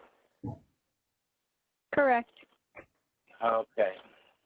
I don't think anybody's on the line, so I'm going to entertain a motion to continue notice of intent, James Andela, on behalf of Pine and Whipple LLC, 181 Pine Street, Lot 3, Map 41, Lot 1, to our next meeting of August 12th. Can I have a motion to that effect? So moved. Can I have a second? Second. Mr. McMullen, how do you vote? Aye. Mr. Sheehan, how do you vote? Aye. Chair votes aye as well. Okay, that one's continued. Next one is the same applicant, different lot. So it's notice of intent, James Andela, on behalf of Pine and Whipple LLC, 181 Pine Street, Lot 4, Map 45, Lot 1. If you can introduce yourself again, please. Yes, Matt Hammer, Lamplex Engineering and Surveying in Lowell, here representing Pine and Whipple LLC for a notice of intent for Lot 4, which is now adjacent to Lot 3, which we just discussed. This is going to be another residential single-family dwelling. The dwelling will be outside of the 100-foot buffer, approximately 120 lineal feet off the wetland line in the rear, with an erosion and sedimentation control line that'll be at 30 feet off the wetland in the rear, and that will be the limit of work line. Okay, Stefania, any issues? No, no issues. Okay. Board members, any issues? No, I'm good. No questions. All right, I have one thing, and for the next meeting, could you combine all three of these on one sheet so we have a larger picture? Yes, I can do that, Chairman. Yep. Okay, I'd appreciate that. All right, this is a public hearing. Would anybody like to speak on the matter? No callers, Mr. Chairman. Okay. All right. If there's no callers, then I'm going to entertain a motion to continue James Andela on behalf of Pine and Whipple LLC, 181 Pine Street, Lot 4, Map 45, Lot 1, to our next meeting of August 12th. Can I have a motion to that effect? So moved. Can I have a second? Second. Mr. McMillan, how do you vote? Aye. Mr. Sheehan, how do you vote? Aye. Chair votes aye as well. Thank you, gentlemen. Yep, thank you, Chairman, and everyone with the commission. Thank you. Thank you very much. Okay. That was item Q. Item Q. Request for partial certificate of compliance, Christine M. Elliott and Don M. Elliott, 124 Catamount Road, map 65, lot 79, previously Andover Street, 133, DEP number 305163. Is there anyone here for that?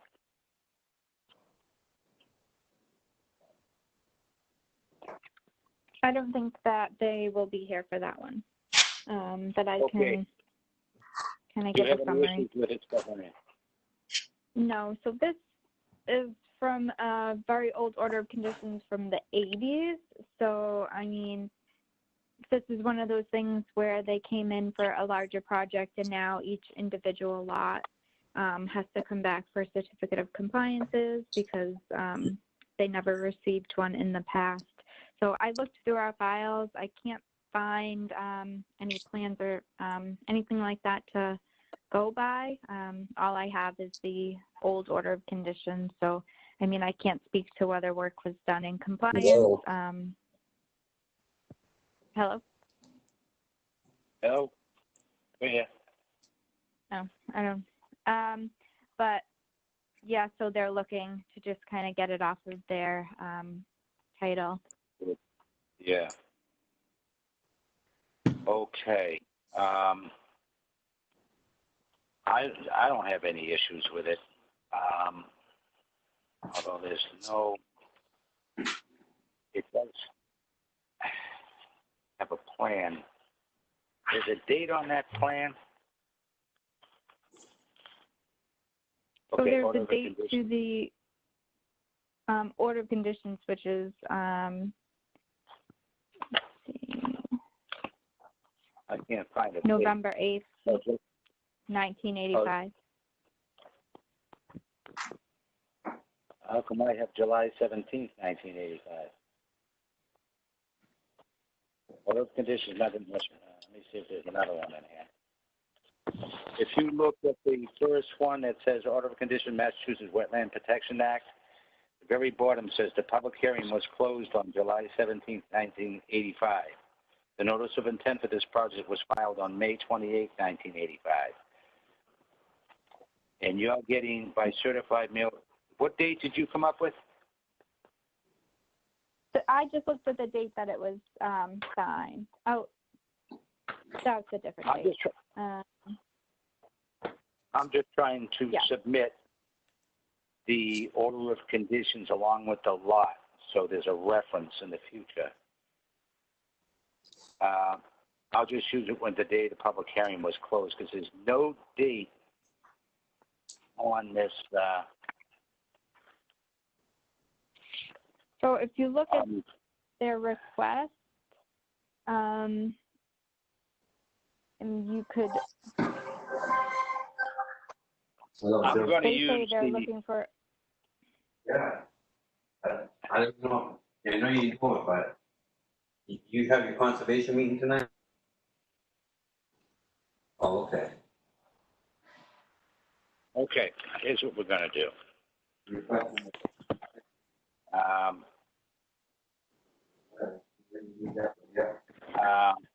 That the notice of intent for the project was filed. Yeah, by then. Okay, so this is not a public hearing, so any questions from board members? I just did 3 of them. So I didn't know if you were going to talk, but you didn't want to ask for a 3-year. No questions. I'm good. Okay, Mr. Ronan, you're back, right? Mr. Ronan, are you back? Hello? Hello? I'm all having all types of stuff here. Okay, I'm going to entertain a motion for approve the request for partial certificates of compliance for Christine M. Elliott, John M. Elliott, 124 Catamount Road, map 65, lot 79, previously Andover Street, 133, DEP number 305163, with the order of conditions that were filed with a notice of intent on May 28, 1985 for reference. And remember, this is lot 65, map 65, lot 79. Can I have a motion to that effect? So moved. Can I have a second?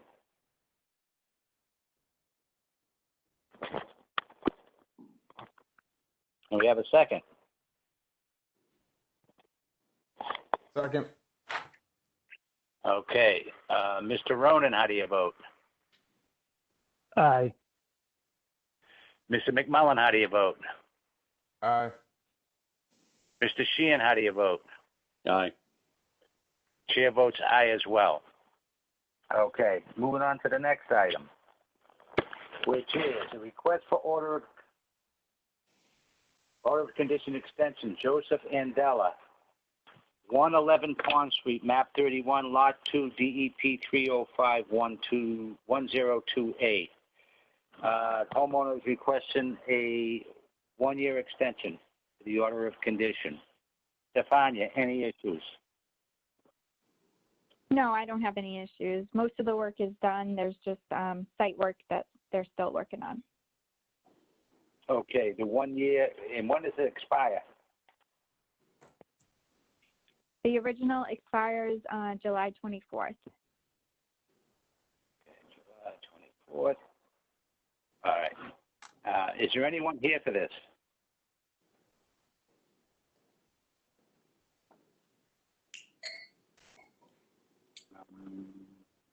Doesn't sound like anybody's here for this.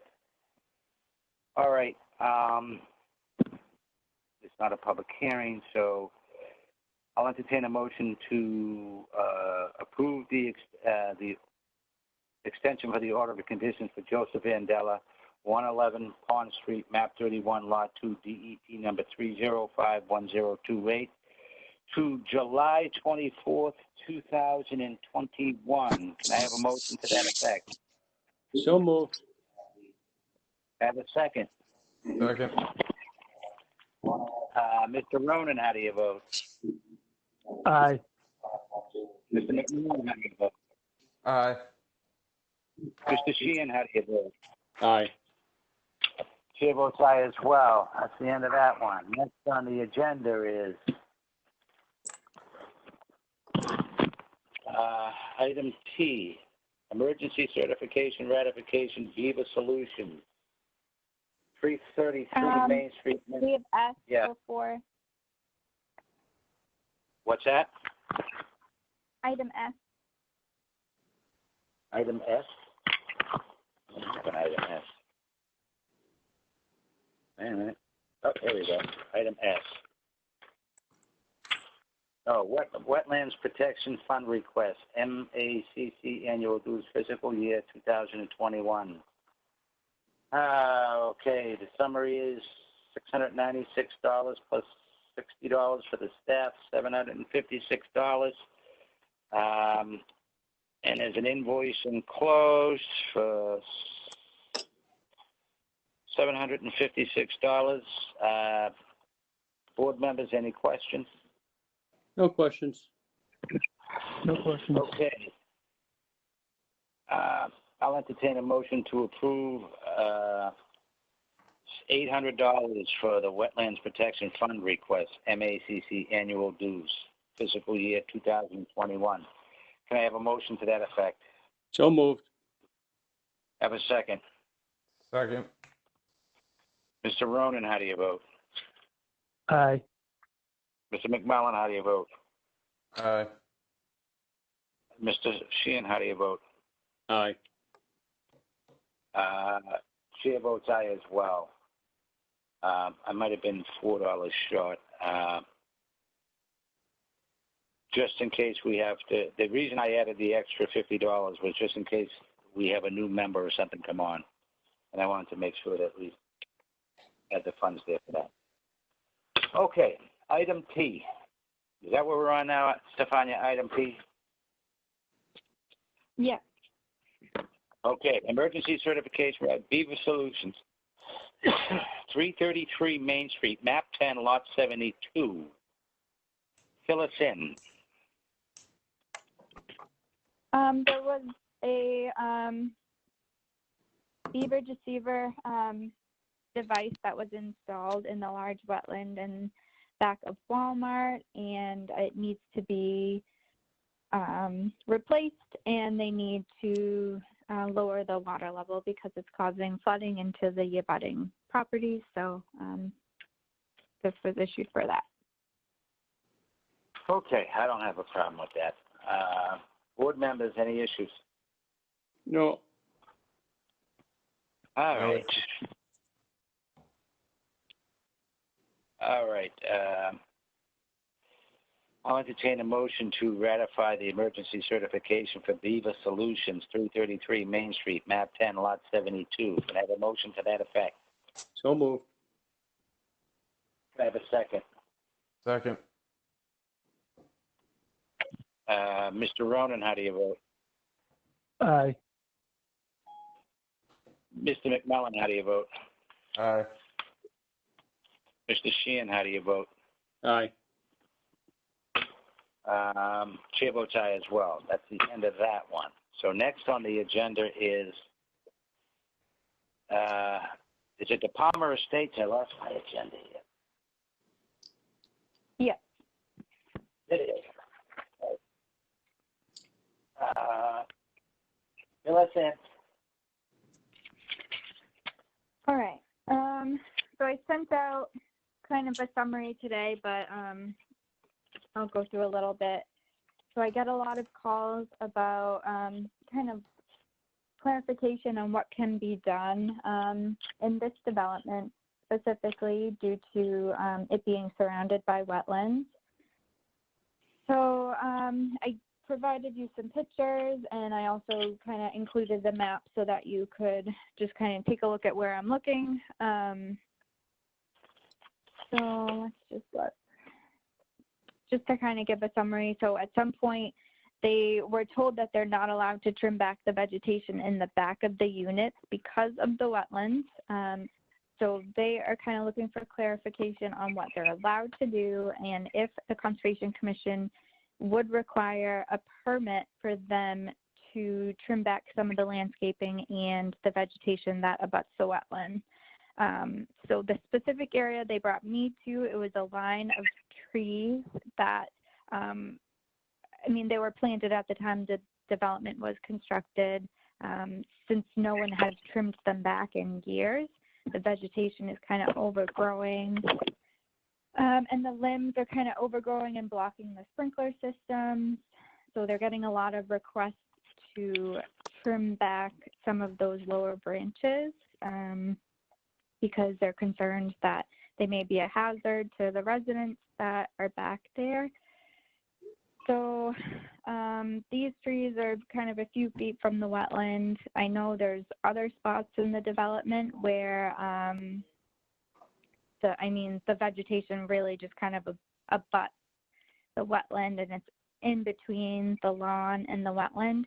So the big questions are whether they have approval to trim the lower branches of those trees without coming to the Conservation Commission to get a permit, or if they're required to get a permit. And I did include pictures of some of the branches.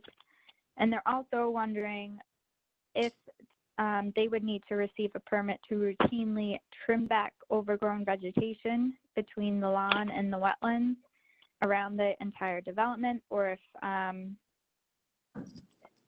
if they need to come for an RDA NOI, or if they can do that without that. So I figured, at some point they were told they couldn't do it. So I figured we would have a conversation about it, because I think there is kind of a, I think people interpret this topic differently. So I thought I'd bring it here. Okay. I don't have any issues. I don't think they need a permit to trim their own property, especially if you're looking at one of the trees that is overhanging. And if it breaks, it's going to hit somebody in the head, or it's going to damage the property. And it is stuff that has overgrown. So I really don't have an issue. Board members, any issues? No issues. It was that it is a safety issue. Those low branches like that, kids could run into and hurt themselves, So I think it's not just the low branches as much as it is the ones that are even higher. If you look at the one on page 6, that looks to me to be, you get a foot of snow, that thing's coming down on somebody's head. No, I agree. You're right. Mm-hmm. Yeah. So, Mr. Ronan, you have any opinions? No, I agree with what both of you said. It's a safety issue, and I'm perfectly fine with them trimming these branches back when they need it. Yeah. Mr. McMullen? No issues. Okay. Stefania, I would inform them that they could do it, but I would like you to go out there and speak with them of how far they can go. You know what I mean? Okay, I don't want them to say, yeah, cutting down. I don't think they have to pull a permit. I just don't want to have them cut the entire tree down. You know what I mean? Okay. So, I definitely agree. I agree with that. And I think especially things that were landscaping in the past, it should be maintained. However, I don't want it to become an issue where I'm out there reviewing everything that's being trimmed back. So like once a week or whatever, right? Yeah, if the commission has it of things that are actually a hazard, or you could tell they're clearly, like if you look on page 4, that a lot of that vegetation is clearly just a little bit overgrowing on the lawn. I don't want it to become a thing where I say trim it back and all the vegetation's gone. So I just want to make sure that there's a way to make sure we don't do that. Right. Yeah, so there's got to be some type of homeowners association there, isn't there? Yeah, there's a board that I speak to regularly about this issue, and yeah, so I can work with them with it, but if the commission has like a just a kind of a brief idea of what they think would be best, like trim back the lower branches on those trees. I don't know, just some guidance would be good, definitely. Yeah. Yeah, I think they can trim it back, but not trim it back substantially. I mean, get back to, you don't want them to shade the whole one side of a tree. You know, just the extended branch and the brush, that's going to cause trouble. Okay. So if you can write something up, you know, go out there, talk to them and say, this is what we believe it is. I'm going to take a picture of it, and I'm going to ask the board what we're going to do, and they won't have to pull a permit for that. I don't think they should have to pull a permit to take care of their own association. Okay. Do you want me to, anytime they come to me with this thing, come back to the board to get that approval, or do you want me to approve it administratively? Yeah, I think you can approve it administratively. Okay.